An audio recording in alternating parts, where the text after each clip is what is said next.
Déjà, sans confinement, le partage, il est pas juste. Elles font à peu près 70% du travail domestique et familial en moyenne. Donc il n'y a pas de raison que ça change tellement.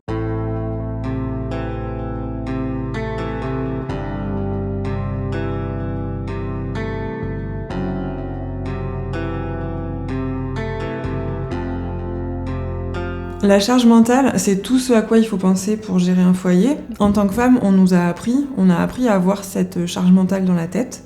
La charge mentale avec le confinement, elle a évolué de façon certainement négative pour la plupart des femmes. Des exemples typiques de charge mentale en confinement, c'est déjà qu'est-ce qu'on va manger, qu'est-ce qu'on va faire à manger. Vu qu'il y a 2 fois plus de repas qui se passent à la maison, ça fait 2 fois plus de repas à imaginer. Et à prévoir aussi en termes de courses et de coûts. Et ça, c'est aussi un boulot que font les mères. Il y a penser à la santé mentale de toute la famille, à quel moment il faut sortir les enfants, mais au bon moment parce qu'il y a le repas à faire et peut-être quelques courses. Et il y a aussi un peu de plus ou moins de télétravail ou d'activités professionnelles à l'extérieur. Il y a aussi, entre gros guillemets, parce que cette expression, c'est vraiment l'arnaque, l'école à la maison. Donc déjà, avant le confinement, c'était en majorité les femmes qui géraient tout ce qui était soutien aux devoirs. Du coup, il y a toujours cette gestion du parcours scolaire, mais en plus long. Cette question de la charge mentale et des impacts sur la santé des femmes, elle n'est pas du tout prise en compte par les politiques. Pourtant, pour nous, c'est un problème de santé publique. Ça a un impact sur les vies des femmes. Comment on fait si on veut rappeler les bases de la charge mentale ? Alors, il y a la fameuse idée de la liste, des choses à faire et à penser, et de répartition. Ça, tout le monde accepte pas de faire cette liste.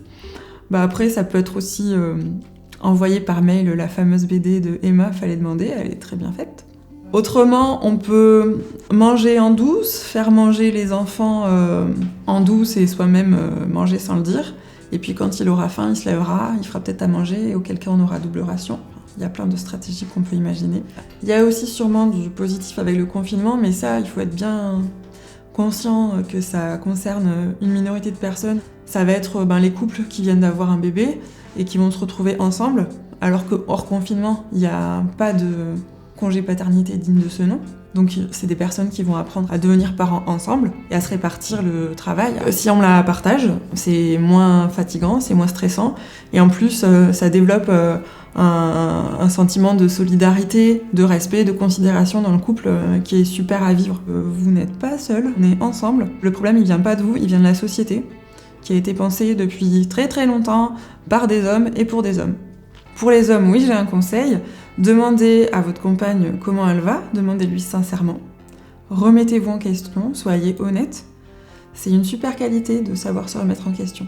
La solution ultime pour faire disparaître la charge mentale, c'est éduquer nos enfants autrement.